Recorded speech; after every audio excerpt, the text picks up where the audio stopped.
Hello dear students. In our English lesson today, we're going to do some speaking. But we're going to do that within some communications that we're going to see together.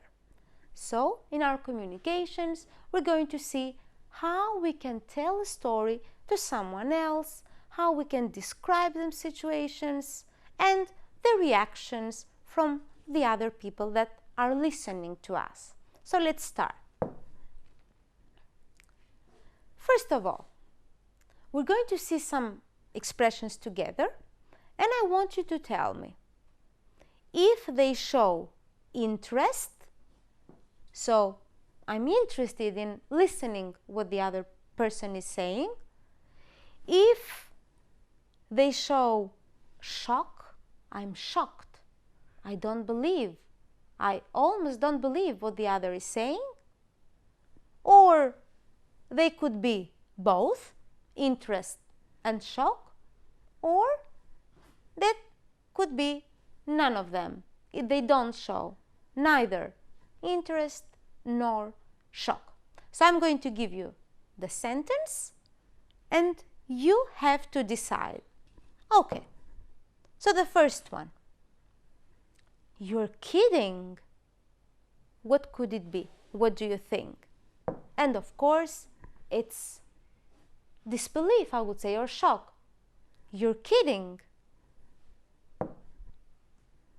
Well, better luck on your next camping trip. What do you think? Does it show interest or shock? Well, I don't think so. It is simply, let's say, a wish. I'm wishing you better luck on your next trip. Let's move on. Oh my goodness, that is terrible. What am I doing here? What am I saying? How am I reacting? I am shocked. Oh my goodness, that is terrible. I don't believe that. No way. So what did you do? I'm reacting in that way that I'm showing interest in what the other is saying, and also I am shocked. No way. So what did you do? Not so good, I'm afraid. What do you think?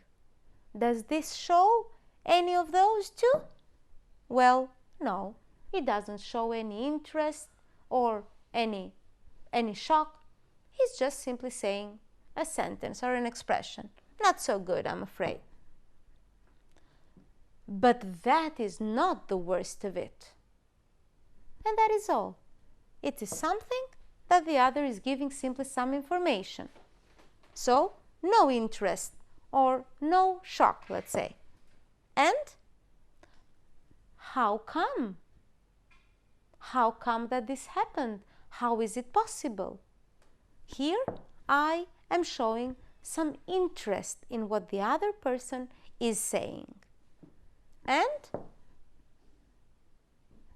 let's move on now. Now that we saw the expressions that show interest or shock or simply giving some information, we have a conversation between Harry and Mark, and there are some parts that are missing here.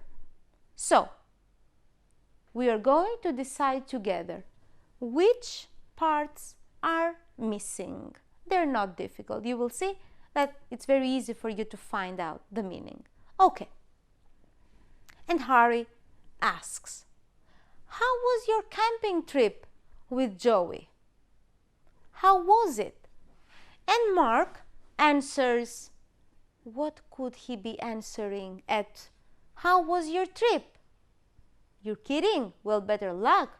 Oh my goodness, no way. Not so good, I'm afraid. How come? But that's not the worst of it. So how was your weekend? Not so good, I'm afraid. And let's move on. Oh, really? I'm interested now to know what happened. "Oh, really? How come? So, why wasn't it that good? How come that it wasn't that good?" Well, on the first morning, we set out on a long hike, so we started walking. But I had forgotten to take the map and compass with me, so we got lost. The other person now that is listening to the story, he is going to say what? "No way!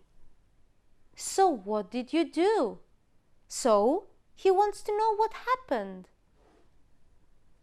Well, finally, another hacker passed us and pointed us in the right direction. So now he started giving some information. And since he continues, "On the way back to our tent, I fell over and disturbed the wasp nest," it means that he hasn't finished with the bad, let's say, situation. So, what is missing here? But that's not the worst of it. There is still a lot of things that have happened to him. Both Joey and I got stung all over our arms and legs. So the wasp stung the two people. So they were in a lot of pain. And then Harry is going to continue. What is he going to say? "You're kidding," because he doesn't believe, he feels so shocked about what has happened. "You're kidding." "No, I'm not. Fortunately, I had a first aid kit." So that little box that you have with you in case of emergency. So we put some cream on the stings, and they were so painful. And Harry, that feels really sorry about them, "Oh my goodness, that is terrible." So he sympathizes with the situation. "I know, we didn't sleep much that night. To make matters worse, by the morning it was pouring with rain. It was raining so heavily. So we came home early." Oh dear. And of course, the last expression that we have, "Well, better luck on your next camping trip." So as we can see in a conversation, we might show interest, we might show that we are shocked, we might try to show that we want to help, let's say to sympathize with the person that had gone through such a difficult situation. Now, we have a conversation again, showing a story, telling a story. We have Lisa and Ed. They're easy because only some small parts have been taken. But now we're going to put the focus on how to use those expressions so that our story can be more interesting. Okay, so Lisa starts asking, "Hi Ed, how was your holiday in Australia?" "It was really good, thanks, except for the day I nearly died." So he's giving some shocking information. "What happened?" says Lisa. "I was doing some climbing." When we start, of course, we're going to use some linking words that are important to show the beginning of our story. So, of course, we're going to use "at first" because we just started. At first the sun was shining, so we're giving some information. And what was happening? I was enjoying myself. But suddenly, or differently, but all of a sudden, the weather changed, it became really foggy, and I couldn't see the path. I couldn't see the way. And Lisa continues, "Oh dear." What? That sounds frightening. I was pretty worried. I continued for a while, but finally I realized I was lost. "And what did you do?" Lisa asks. "Fortunately, I had my phone with me, so I called my father, 9,000 miles away in England. He called the Australian police and told them where I was. Then they called me." And of course, the missing part here, because here we have something positive, that the police called him, but something negative happened.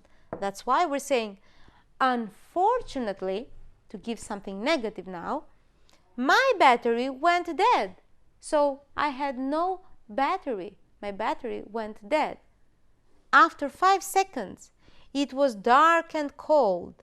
I sat under a rock, put on my torch, so my light, and waited. And the story finishes, and the conversation, of course. Oh no! Take a look at that. Lisa sympathizes with Ed. She feels that he had had a horrible experience. So, oh no, what a nightmare. Now we're going to put a word that shows how things finished. So, eventually, in the end, eventually, they found me. I was so relieved. Remember the expression that we have learned? Breathe a sigh of relief, or I felt relieved. I used to go climbing on my own all the time, but I will never do it again. And this is how the conversation finishes between Lisa and Ed. And now, since you have the experience of how to tell a story and how to get the reactions from your friends, you can write a conversation and you can choose one of the topics that you're given. You can talk about a dangerous situation, maybe a mistake that happened, or a nice surprise, or something that happened during your holiday, or something good or a bad luck that you have had. You can get as an example the conversations that we did together. Don't forget to use the linking words at first, eventually, in the end. Don't forget to use expressions of interest, really, of shock, oh my God, that is unbelievable, so that you can make your conversation much more interesting. I hope that you enjoyed this speaking that we had together through our television, and thank you for paying attention. Goodbye.